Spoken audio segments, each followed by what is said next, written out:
No, hindi yan si Kuya Bobby. No, no, no. Hindi si Kuya Bobby, hindi si Ate Hana, hindi sila Kuya Brooks. Tapos yung isang reactor dyan, nag-live pa, no, na parang pinangangatawa na niya talaga na ako yun. Sabi, naghuhugas kamay na raw. So ngayon po ang tanong, sino ba mga babayan po natin?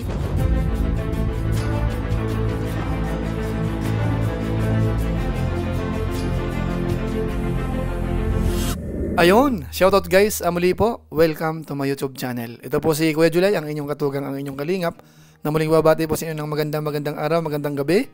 Saang sulok man po tayo ng mundo naroon. At sa araw na ito, meron po tayong panibagong vlog. Itutuloy po natin yung nakaraang vlog po natin o kaya live stream patungkol po doon sa naninira di umano kay Joy, mga kabayan po natin, na kung saan yung kanyang kapatid ay nagsalita po dito. At naging usap-usapan nga po sa social media. At marami hong mga speculations, sinasabi nung ilan, si ganito, si ganire, pero hindi ho ma-confirm, mga kabayan po natin. Ngayon ang tanong, sino nga kaya ito? Bakit yung pangalan ho nung isa po sa mga kasamahan ng Team Brooks ay nababanggit po sa mga comment section, sa iba't ibang live streaming, at saka po sa mga ilang vlog? Ngayon sa pagkakataong ito, alamin ho natin kung yun po ay totoo. Dahil si Lorne TV ho ay nabanggit na ho yung pangalan nung kapatid po ni Joy. So pag-usapan po natin yan maya-maya ng konti. Pero bago po yun, konting paalala muna si Kuya Julay. Baka sakaling meron pa po ditong hindi nakasubscribe sa ating YouTube channel, huwag natin kalimutan, Julay Paunil. Tapos pakipindot lang po yung notification bell button para lagi po tayong updated sa aking mga video upload. Tapos yung ating Facebook page po, Julay Paunil 2.0, pwede po nating suportahan, pwede hong i-like, at saka po pwede hong i-follow. So maraming salamat po sa inyo. At kung okay lang po sa inyo, sa mga viewers po natin, pwede po nating suportahan ang mga Lingap partners, lalo na po si Kuya Bal Santos Matubang at saka po si Kalingap Rab na nangunguna ho sa Team Kalingap. So maraming salamat po sa inyong lahat. Ngayon tuloy na po tayo. Pag-usapan na po natin itong naging usapin ho nung mga nakaraang araw patungkol di umano doon sa paninira kay Joy, na kung saan ito po ay nabuking dahil nga ho nag-leak na naman yung patungkol po sa mga konbo, sa mga GC, na kung saan ho may naninira kay Joy. Ito po ay binanggit ng kapatid mismo ni Joy na si Rhea, at meron sa mga nabanggit pong mga pangalan na sinasabi niya ho na mga hindi raw kasama. So sa pagkakataong ito, bigyan naman ho natin ng pansin yung nasa kabilang side, yung tipong dinidiin ho nung ilan na pinagbibintangan ho na siya daw di umano yung tinutukoy nung kapatid po ni Joy. Alam niyo ho kasi mga kabayan po natin, dito ho sa exposition ho ng kapatid ni Joy, bali ang intention niya po dito ay parang mag-warning sana, mga kabayan po natin. Yun po ang nabanggit niya, at ramdam po natin na hindi ho nagustuhan yung ganong pangyayari. Dahil nga ho itong tao na ito, kahit paano ho, ay natulungan din po sila.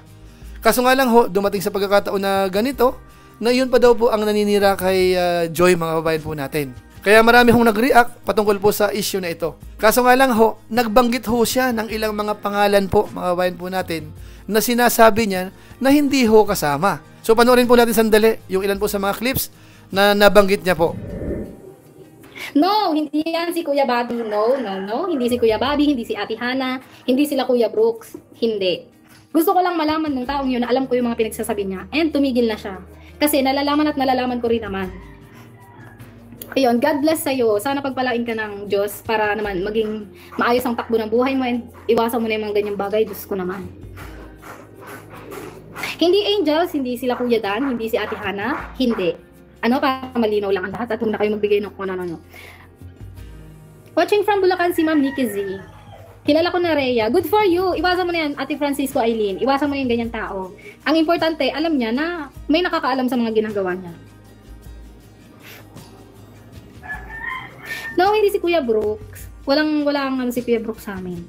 Magandang hapon sa lahat, galing kay Chicks. Siguro, naalala na ako ng taong yun. Matagal ko na minamanmanan. Yon, sa mga sa mga tao dyan. Supporter din kasi mga chinachat niya. Supporter, no? Si David, mabait yung si Kuya David. Ano pa kayo?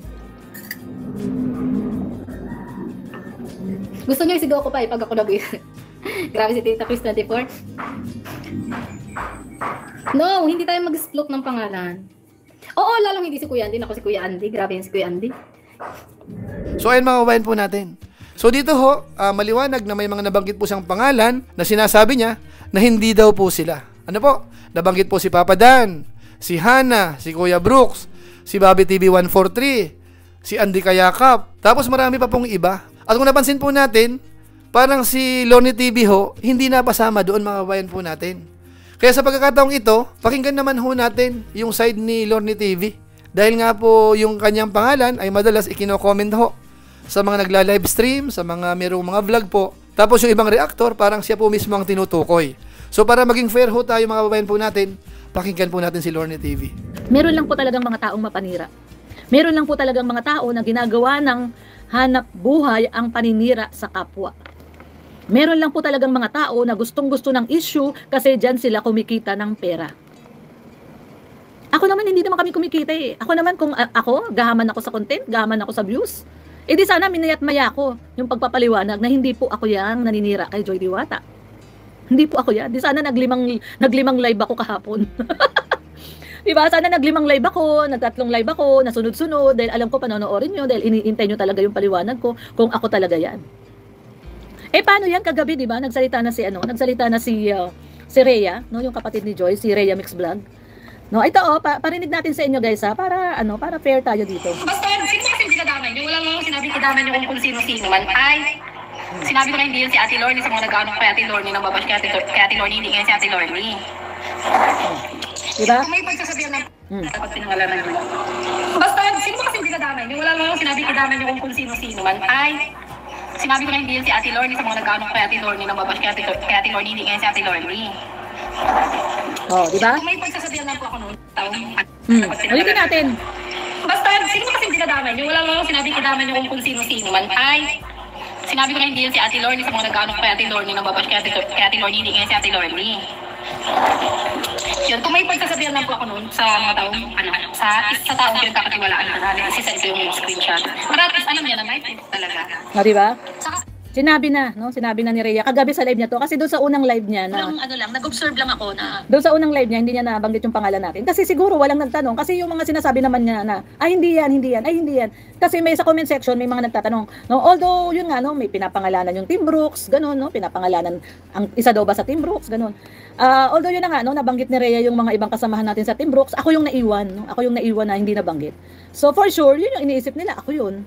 No, kaya nga natatawa ko kasi nung time na nakita ko 'yon, ay gumawa pa ako ng reaction ko na sa live ko na pinagtatanggol ko si Joy. Sabi ko nga hindi naman talaga dapat i-bash si Joy Diwata at hindi dapat siraan, no? Tapos yung isang reactor diyan nag-live pa no, na parang pinangangatawanan niya talaga na ako 'yon. Sabi naghuhugas kamay na raw. Bakit ako maghuhugas kamay? Hoy, tanong ko lang sa'yo, FYI. Alam ko sa sarili ko, malinis ang konsensya ko. Alam ko sa ilaliman, no? Deep in my heart, ayan. Deep in my heart, alam ko na hindi ako yun. Dahil alam ko naman eh. Guys, ito tandaan nyo. Kung sino man yun, alam niya sa sarili niya na siya yun. Kasi kung may kinakausap siya, na kung sino man kinakausap niya, at may mga nababanggit siya ng mga ganun, alam niya sa sarili niya na siya yun. So ayun mga kawain po natin, maliwanag ho, ano, sa paliwanag ni Lorne, at saka sa pinarinig po sa atin, sinabi ho nung kapatid po ni Joy, na hindi raw ho si Lorne, mga kawain po natin. So lumalabas, kung yun po pagbabasihan po natin, hindi rin ho kasama si Lorne. So ngayon po ang tanong, sino ba mga kababayan po natin? Bakit halos napangalanan na po lahat, pero hindi pa po tukoy? So saan kaya ho aabot po ito mga kababayan po natin? So isa lang po ang magiging konklusyon po natin dito, mukhang hindi ho maganda ito, at hindi ho ito papabor doon sa kapatid mismo ni Joy na kung saan siya po ang nag-expose. Kasi kung i-analyze po natin, halos lahat na po nabanggit. Kung ang layunin po nito ay parang babagsabihan, magtanda, magbago, mas maganda ho, hindi na siya nagbanggit kahit isang pangalan. So lalabas po dito dahil po dun sa mga binanggit niyang maraming pangalan na, tapos talagang wala naman siyang balak banggitin talaga, tama lamang siya ho ang masira dito. Sa opinion ko lang po yung kabayan po natin, ano? Kasi po si Virador, yung presidente po ng Karepa, pinipilit niya pong alamin kung sino para mapagsabihan. Di ba ho, nung nakaraan, nagpunta po sila Kuya Bal, doon mismo sa nanay ni Joy. At tinatanong po kung sino, kung may nabanggit, kasi po gustong kausapin ni Virador. Kaso nga lang po sa sitwasyon sa ngayon, mukhang may konting problema po tayo. Kasi ho, ang dami na hong napangalanan. So ang tanong po doon, sino na lang kaya? Tapos yung huling narinig po natin, wala naman daw siyang balak pangalanan. So medyo masalimuot po ng konti ito. Kasi nga ho, doon sa naumpisahang pahayag, may mga binanggit na pangalan. Tapos may nag-react, yung pinagbibintangan, binanggit din po uli. So lalabas ho, absuelto po silang lahat. Maliban na lang, kung yung pagdududahan niya ay nandoon mismo sa binanggit niya. Ano po? So siya lamang po ang nakakaalam noon. Pero pansamantala ho, sa aking analysis inuulit ko, kapag ho yan hindi na pangalanan, ang mangyayari po dyan, baka masira ho itong kapatid ni Joy. Kasi siya po ang nagbukas po ng issue na ito, inumpisahan niya po sa pagbabanggit ng mga pangalan, tapos hindi niya po ipipinpoint, ay talagang magre-react din po ang mga viewers po dito. So siguro po yan lang po muna ang ating reaction video po. Siguro ang aral dito sa susunod, mag-ingat na lang kung sakaling gustong mag-expose para maging aral, dapat wag na lang mag-umpisa o kaya magpangalan ng kahit isa para maging fair po sa lahat. Kasi nga po, ang isip ng tao ay iba-iba, mga kabayan po natin. So yun lang po muna siguro ang ating opinion po sa ngayon, na talagang hindi pa rin po natin alam kung sino nga ba talaga ang naninira kay Joy. So kita-kita po tayo sa mga next vlog pa po natin. At maraming salamat na lang po sa lahat po ng ating mga viewers sa ating YouTube channel, sa ating Facebook page. Lalo na po yung mga hindi po nag-skip ng ads, masipag mag-like at saka po nag-share ng ating mga videos. Kaya kung inyo po ito nagustuhan, pwede po nating i-share. So maraming salamat po. So muli, ito po si Kuya Julay, ang inyong katugang, ang inyong kalingap, na pansamantalang nagpapaalam po muna. Kita-kita ulit tayo sa mga susunod ko pang vlog. Maraming salamat sa inyong walang sawang pagsuporta po sa ating YouTube channel. Pagpalain nawa kayo ng Diyos, mabuhay tayong lahat. God bless. Bye-bye.